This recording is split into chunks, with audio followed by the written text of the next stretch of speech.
বিষয় বাসনা ধনী? বললেন না না, এ ধনী টাকা পয়সার ধনী নয়, বিষয় বাসনার ধনী নয়, আর ধন ঐশ্বর্যের ধনী নয়। কোন ধনী জানো? যেদিন তোমার দেহ থেকে প্রাণ পাখিটা চলে যাবে, সেদিন আজকে যে হরিনামের ধ্বনি তোমরা করবে, এই হরিনামের ধ্বনি তোমায় সেদিন ভগবানের ধ্বনি করে দেবেন। তাই গৌর হরি হরি হরি।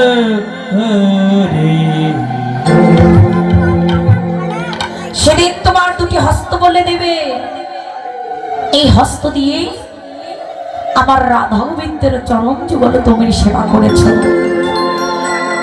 দুটি নয়নে বলে দেবে, এই নয়ন দিয়ে আমার রাধা গোবিন্দের যুগল তুমি দর্শন করেছ। বদন বলে দিবে, বদন দিয়ে তুমি হরি কথা কৃষ্ণ কথা বলেছ। দুটি পদ বলে দেবে, এই পদ দিয়ে তুমি অগণিত সাধুগুরু বৈষ্ণবের বাজারে হেঁটেছ। আর এই মস্তকখানা বলে দেবে, অগণিত সাধুগুরু বৈষ্ণবের চরণ ধুলায় তুমি লুটায়ে পড়েছ। তাই হরি হরি হরি। তাই তুলনায় তুল্য হলো না। তাই এবার নাগরী বলছে, নাগরী রে, আমি আর একটি বস্তুর সঙ্গে তুলনা দেব। শোন, ওই রূপ দর্শন করে আমার কি মনে হলো জানি, যেন শোনো গো সমতাহে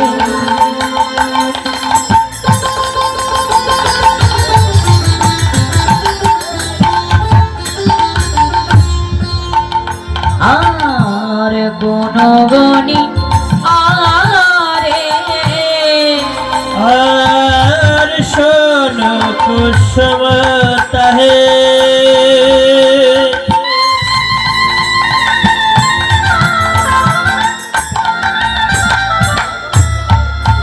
আর কোন গড়িয়া যাবে, শোনো হে কুসুমতা হে।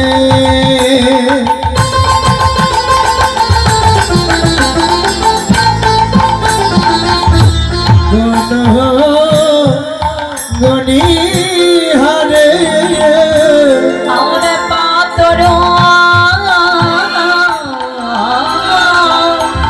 পাতর ওরম সমিতা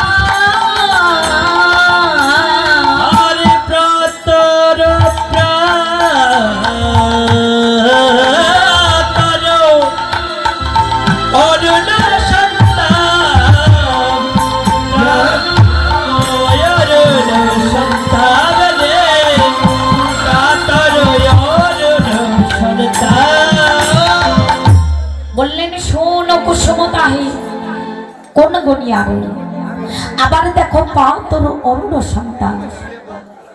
শোন কুসুমের সঙ্গে তুলনা দিলেন, কিন্তু তুলনায় কি তুল্য হলো? কেন তুলনায় তুল্য হলো না?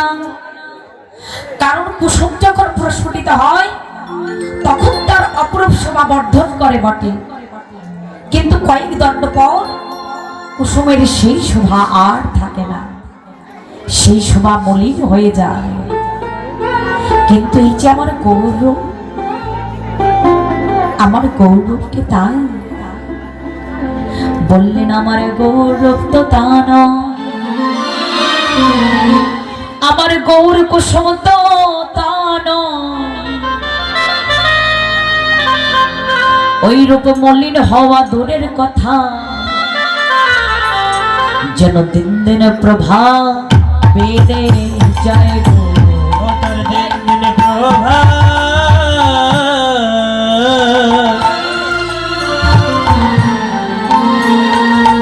ওরে বেড়ে যায় রে, ও তারা দিন দিন প্রভা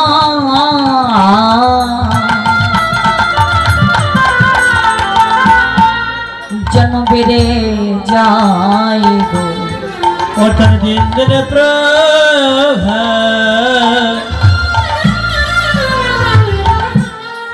ওরে বেরে যায় রে ওই প্রভা মলিন হওয়া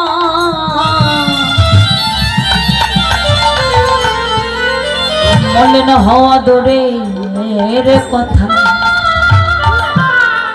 যেন দিন দিন প্রভাবের যাই গো মলি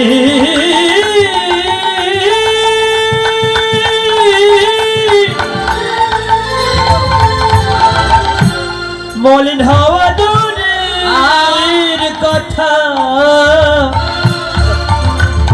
তার দিন দিন প্রভা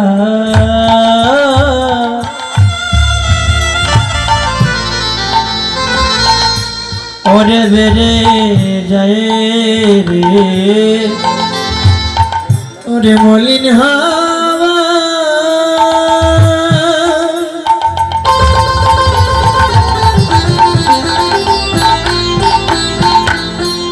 মলিন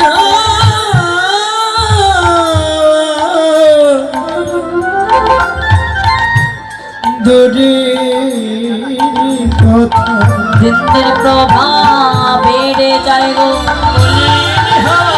দূরের কথা দিন প্রভা বেড়ে যায় মলিন হাওয়া দূরের কথা দিন প্রভা মলিন হাওয়া দূরের কথা দিন প্রভা বেড়ে যায় মলিন হাওয়া দূরের কথা দিন প্রভা বরে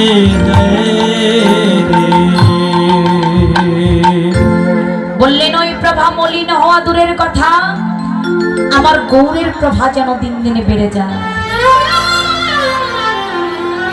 এই জাগতিক জগতে ওই কন্দর্প মদনের মতো আমার গৌরকে অহংকার করেছিলেন আরো একটি বস্তু সেই বস্তুখানাকে ভাবুকাস্বাদন দিয়ে বললেন যেন হে করো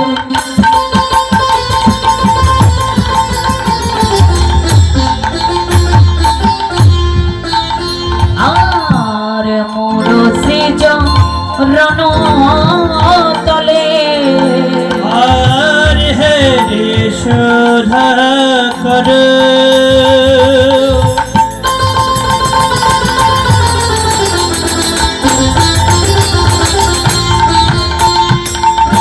মুরচিত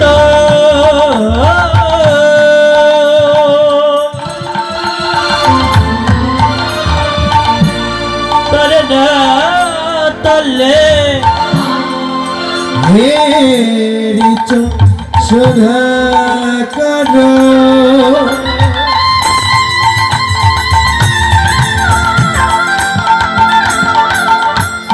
মরছি রণ তলে দেখো পর দর্শন খরত ধরি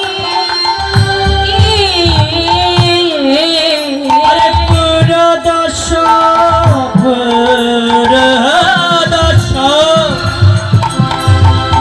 রূপ ধরি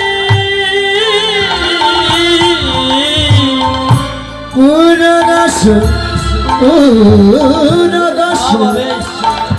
নাকরূপ ধরি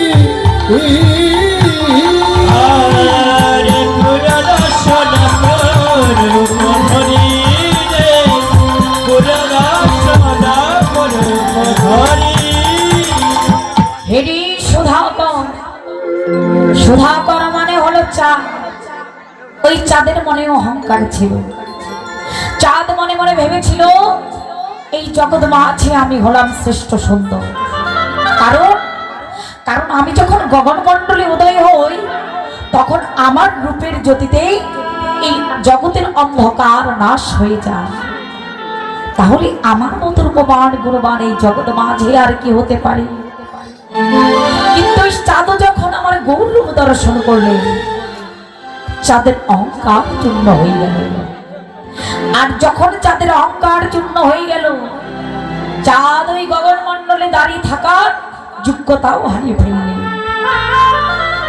ওই গগনমণ্ডলে দাঁড়িয়ে থাকার যোগ্যতা হারিয়ে ফেলে মাটিতে পড়ে 10টি খণ্ডে খণ্ডিত হয়ে 10টি নখ আকারে জন্মগ্রহণ করলেন। 10টি নখ আকারে জন্মগ্রহণ করে সম্মুখে দেখছে আমার গৌর মূরতি। তাই এবার ওই চাঁদ কি করেছে, আমার গৌর চরণে শরণ নিল, গৌর শরণে শরণ আমার গৌর চরণে শরণ নিল। আরে গৌর শরণে শরণ নিল, ওই গগনের চাঁদ মর্তে এসে গৌর চরণে শরণ নিল। আরে গগনের সাথে বলতে এসে গৌর শরণে শরণ নিল, গগনের চরণে এসে গৌর চরণে শরণ নিল। গগনের সাথে বলতে এসে গৌর তোমার হলে বলে গগনের সাথে বলতে এসে গৌর নামের হরণ বলে, গগনের সাথে বলতে এসে গৌর নামের হরণ বলে, গগনের সাথে বলতে এসে গৌর তোমারে হলেন বলে, গৌর তোমারে হলেন বলে। ও মায়েরা, শুধুই চাঁদ নয়, এই জাগতিক জগতে যারা আমরা আত্ম অহংকারে বশীভূত হয়ে আছি, একদিন ওই চাঁদের মতো আমাদের অহংকার চূর্ণ হয়ে যাবে। আর যেদিন আমাদের অহংকার চূর্ণ হয়ে যাবে, সেদিন আমার গোবিন্দের শ্রীপাদ পদ্ম ছাড়া ঠাঁই নেই, আর আমাদের জায়গা থাকবে না।